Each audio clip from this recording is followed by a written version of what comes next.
Hello, people. What's going on? It's your boy Mikey yet again. I ain't even gonna act like I'm sad, bro. I ain't gonna act like I'm sad. I'm not gonna act like I'm surprised.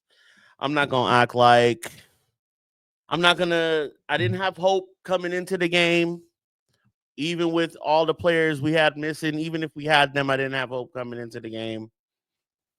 And whatever happened, happened. And we know what happened. Tottenham Hotspur won. United nil. United fall in the capital once again. United fall to 15th in the league. Amarim's record is now 4 wins, 2 draws, and 8 losses. And I think Everton is who we got next at Goodison, who they're on a hot run of form at the moment. Brother, trouble, trouble. We are in trouble.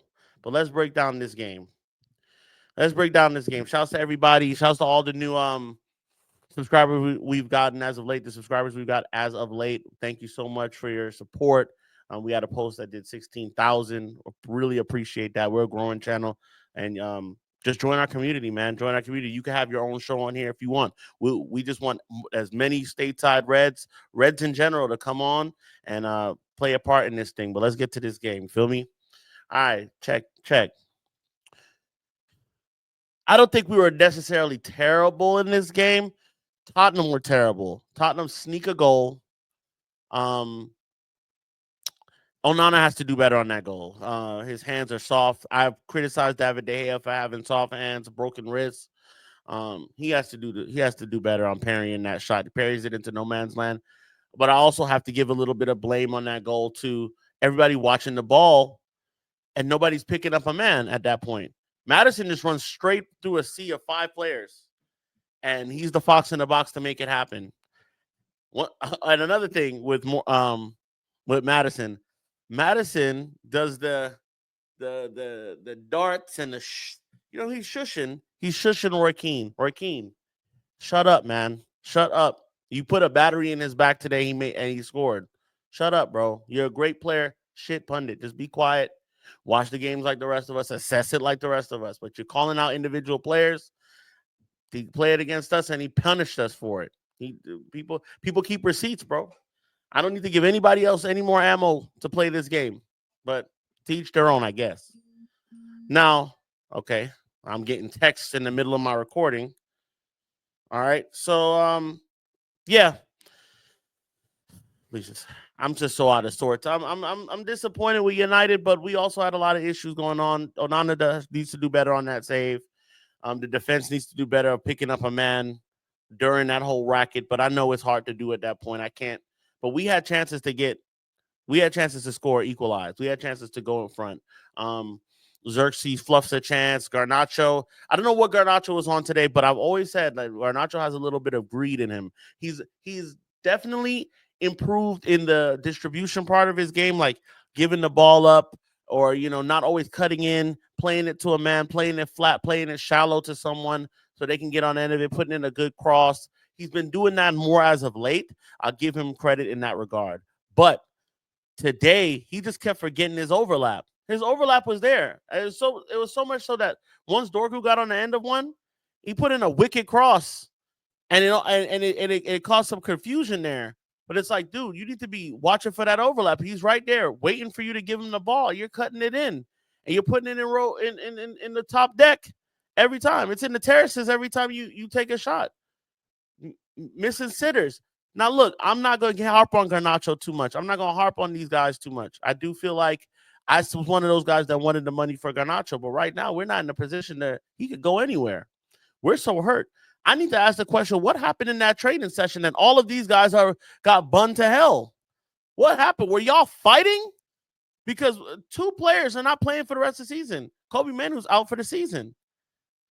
Ahmad's out for the season. Not saying Kobe was being a world beater anyway, but I don't feel like him. We need the bodies. We need the depth, and we don't have it. Casemiro actually had one of his better games today.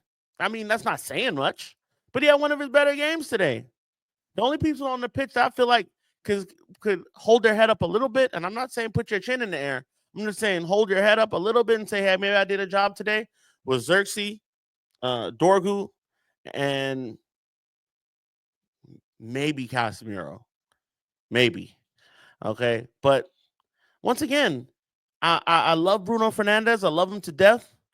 I love Bruno Fernandes. But where were you today, buddy? Another game. No impact. I caught you a couple times jogging back. A couple times losing the ball, spraying the ball, jogging back. Get the ball back, jog again. What's going on? What's going on? I'm getting word from my people at OT, bro, or my people in England rather, because the game was in London. But some of the away support, I get words from them. I got a good little connection there. Some Gorton guys and stuff like that. And they talk and they're just like, yo, this doesn't even feel the same. Like, why am I traveling away to the capital for this? Why am I? They're not happy. And of course they're not happy. I feel like we were more deadly today, but we just can't put it in. I'm not gonna blame Onana for that goal. It's his fault, but I'm not gonna put the blame squarely on him. We're letting the ball progress way too much through our midfield. Easily enough to where things like that's gonna happen. We had a sea of red shirts there. Nobody picked up a man in the box running freely after the save. After the deflection, after the save.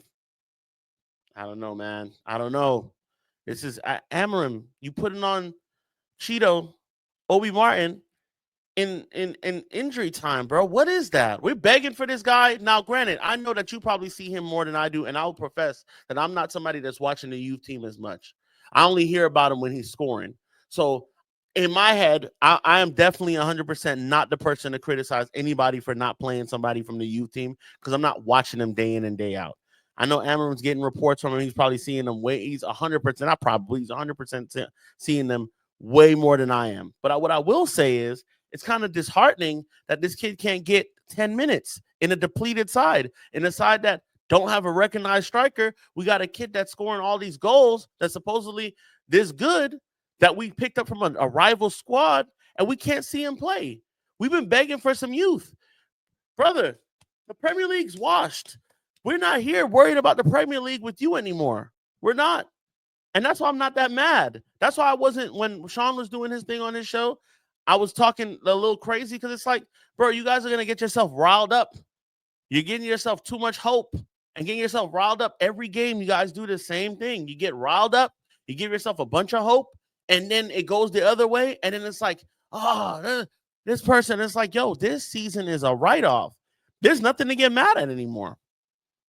Yeah, I'm a little disappointed, but there's nothing that's going to ruin my mental health behind this team again. It's not happening. It's not happening. I can't let them. I know these guys are a bunch of frauds. We still got a bunch of frauds in this team. We still do. And we got fraud ownership. That's number one. We have fraud ownership. The Monday, the video's coming back out when we flew a flag over the Buck Stadium. We need to get back on that. We need to figure that out and get back on that and do the American protests again to get these guys out so we can see a better product. I don't know what Ineos is doing. They're making us question the manager now. The manager needs a plan B. He needs a plan B. I'm sorry. I'm happy with you trying to teach people this system, and like I'm with that. But we have too many bad players that can't commit to your system. Oh, hold on now.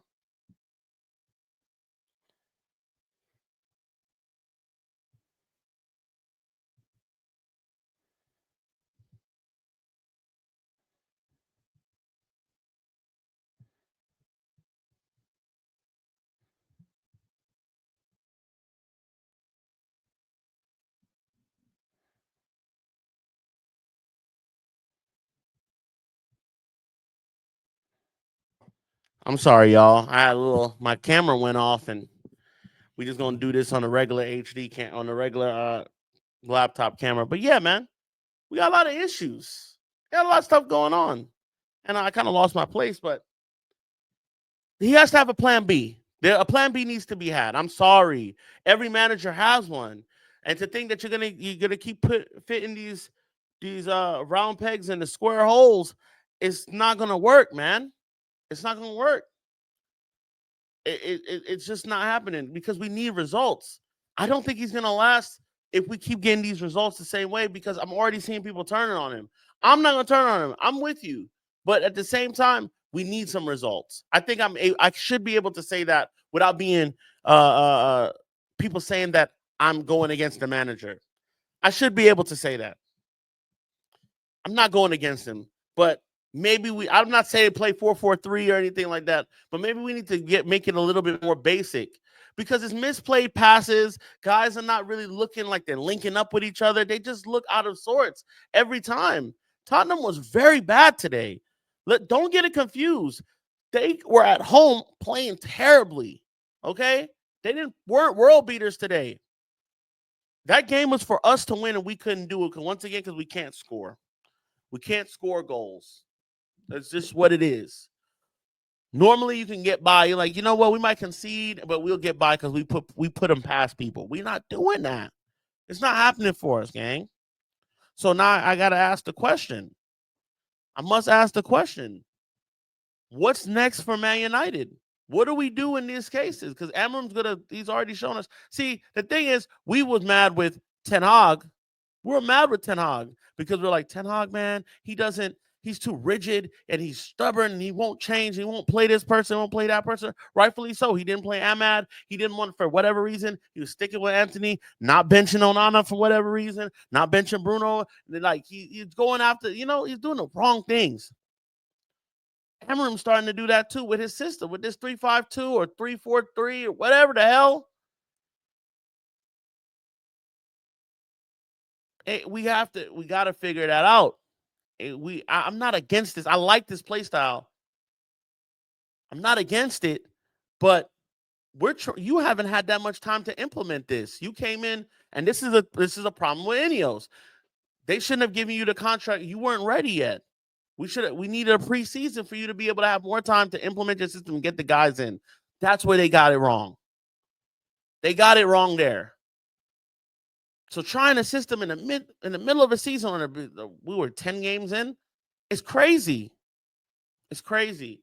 It's not working at the moment. I'm not saying it's not going to work at all. At the moment, we're not getting results from it. We're going to go in more on this Monday, bro. But listen, guys, don't be fooled here. You know what I'm saying? Don't let this stuff ruin your mental health or whatever the case may be. These guys are frauds. We have still a lot of frauds that play for this club. A lot of them. We got some bad signings, guys that don't fit in the system, and people that aren't really ready to commit and buy into what Amorim is saying. On the other hand, Amorim has to be a little bit more flexible. Today he was supposed to sub in the kids, put the kids in. It's okay. You don't put in a kid for 3 minutes when we're chasing the game. I don't understand what the point of that was. He has the coaching badges. I don't. So he knows way more than me. I always concede that. I'm just a fan. But I don't understand. Okay, Barsh. And the ownership have to look at themselves and say, hey, we didn't equip this guy. We signed this guy knowing it was now or never. We told him now or never, and we didn't tell him, hey, we're not going to give you players on top of it. But you got to win and figure it out. It's a 3-pronged thing. It's the players, the managers, and the upstairs, the front office. That's what it is. So until I think it starts with the top. It starts with the top. But these players have to give a little bit more. But Amorim also has to be a little flexible with what we got, because losing, this is the worst Man United side in Premier League history at 15th. We shouldn't be in 15th. Not Big Man United, who spent $1 billion in net spend. Not Big Man United. It makes no sense. But, hey, this has been the South Got Something to Say, and we're going to say what we got to say every single time. Doing it for 1878 United Fan Zone. Shouts to all my people. Shouts to everybody at the pub today. Shouts to everybody around the world. All the Reds around the world, man. Hang tight, buckle in, and I'm sorry for the technical difficulty earlier, but I'm going to put a video out every time. Shouts to y'all. Till next time, up the fucking Reds. Keep the faith. Amorim, be more flexible.